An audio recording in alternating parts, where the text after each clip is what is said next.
বিজেপির মতো খারাপ সরকার পৃথিবীতে কখনোই জন্মায়নি। বেছে বেছে মুসলমানদের ঘর ভেঙেছে বিজেপি সরকার। অসমের সংখ্যালঘুদের শত্রু বিজেপি, আরএসএস, হিমন্ত বিশ্ব শর্মা। অসমের সংখ্যালঘুদের সবচেয়ে বড় শত্রু হিমন্ত বিশ্ব শর্মা। এই যিখন চৰকাৰ, এই চৰকাৰখনৰ নিচিনা বেয়া চৰকাৰ পৃথিৱীত জন্মই হোৱা নাই। বিজেপিৰ নিচিনা বেয়া চৰকাৰ পৃথিৱীত কেতিয়াও জন্ম হোৱা নাই, হয়নে নহয়?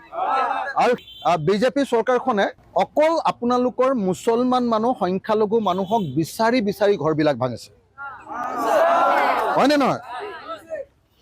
অসমৰ সংখ্যালঘুৰ শত্ৰু হ'ল বিজেপি, আৰএছএছ আৰু হিমন্ত বিশ্ব শৰ্মা।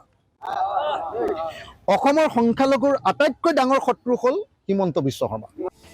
রাজ্য জুড়ে ব্যাপক উচ্ছেদের ঘটনায় হিমন্ত নেতৃত্বাধীন সরকারের তীব্র সমালোচনা বিধায়ক অখিল গগৈয়ের। অখিলের সমালোচনার জবাবে পাল্টা আক্রমণ জলসম্পদ মন্ত্রী পীযূষ হাজরিকার। উচ্ছেদের ঘটনায় অখিলের মন্তব্য, বেছে বেছে মুসলমানদের ঘর ভেঙেছে সরকার। জবাবে পীযূষের মন্তব্য, অখিল খুশি হবেন পুরো অসম সংখ্যালঘুদের কবজায় গেলে। অসমের ইতিহাসে সাম্প্রতিক উচ্ছেদ এক ট্র্যাজিক অধ্যায়। মেয়াদি পাট্টা, সরকারি অ্যালটমেন্টের জমি থেকে উচ্ছেদ, ভূমিহীন বন্যা দুর্গত মানুষদের ভিটেমাটি থেকে উচ্ছেদ। ইতিহাসৰ আটাইতকৈ ট্ৰেজিক অধ্যায় এটা, যে অসমৰ ম্যাদী পট্টা থকা, এলটমেণ্ট পট্টা থকা আৰু পট্টা নথকা কিন্তু ভূমিহীন বানপীড়িত ৰাইজক উচ্ছেদ কৰি হিমন্ত নেতৃত্বাধীন সরকারের অমানবিক নির্মম কার্যকলাপের বিষয়টি তুলে ধরতে গিয়ে অখিল বলেন, ঘৰ নাই সেইবিলাকতো ৰৈ যাব, তেওঁলোকক আমি ক'ৰবাত সংস্থাপিত কৰিম। মই ক'লোঁ যে 500 বিঘা এটা মাটি দি তেওঁলোকক সংস্থাপিত কৰক অন্ততঃ। তেতিয়া মুখ্যমন্ত্ৰীয়ে মানি লৈছিলে। কিন্তু এতিয়া এই বেঘৰ মানুহবিলাকে, যাৰ ক'তো ঘৰ নাই, সেইবিলাকে য'ত ৰাস্তাৰ ওপৰতে এখন চালি বনাই আছে, সেই চালিখন ভাঙি দিছে, ফালি দিছে টিপালখন।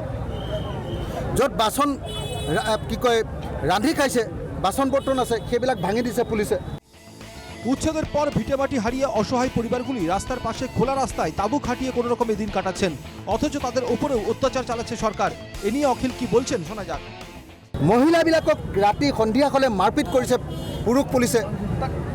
মুঠতে এটা সাংঘাতিক ধৰণৰ মানৰ দিনৰ অত্যাচাৰৰ নিচিনা এটা অত্যাচাৰ চলাইছে। এয়াই হ'ল হিমন্ত বিশ্ব শৰ্মা বিজেপিৰ অত্যাচাৰ। অখিল বলেন, মূলত দুটি কারণে এই উচ্ছেদ। প্রথমত, মুসলিমদের ঘর ভেঙে দেওয়া বিজেপির রাজনৈতিক অস্ত্র। দ্বিতীয়ত, অসমের জমি সরকার আদানি আম্বানিদের হাতে তুলে দিতে চাইছে। বেলেগ একো কাৰণ নাই, দুটাই কাৰণ। এক নম্বৰ কাৰণটো হ'ল যে মুছলিম মানুহৰ ঘৰ ভাঙি দিলে হিন্দু মানুহে ভোট তেওঁলোকক বেছিকৈ দিব। গতিকে ঘৰ ভাঙি দিয়াটো তেওঁলোকৰ এটা ৰাজনৈতিক অস্ত্ৰ, ইলেকশ্যন জিকাৰ এটা অস্ত্ৰ। আৰু 2 নম্বৰ কাৰণটো হ'ল আদানী আৰু আম্বানীক অসমৰ মাটি তেওঁলোকে চমজাই দিব খোজে। আদানী আৰু আম্বানীৰ কাৰণে এই মাটি দিছে। অখিল গগৈকে পাল্টা কটাক্ষ মন্ত্রী পীযূষ হাজরিকার। অসমকে সন্দেহভাজনদের হাতে তুলে দিতে চান অখিল। অখিল চান নিম্ন মধ্য অসমের পর উজানো মুসলিমদের কবজায় যাক। অসমকে আমরা সন্দেহভাজনদের হাতে যেতে দেব না। অখিল গগৈ ডাঙৰীয়াই সন্দেহযুক্ত মানুহে অসমখন লৈ লোৱাটো বিচাৰে। অকল লয়াৰ আছামখন লোৱাত তেওঁৰ গাটো হাত পৰা নাই। লয়াৰ আছামখন ল'লে, মধ্য অসমখন ল'লে সন্দেহযুক্ত মানুহে তাৰ মতেতো আপাৰ আছামখন লৈ ল'ব লাগে। একদিকে অবিরত উচ্ছেদ এবং অন্যদিকে উচ্ছেদের বিরুদ্ধে বিরোধীদের প্রতিবাদ অব্যাহত।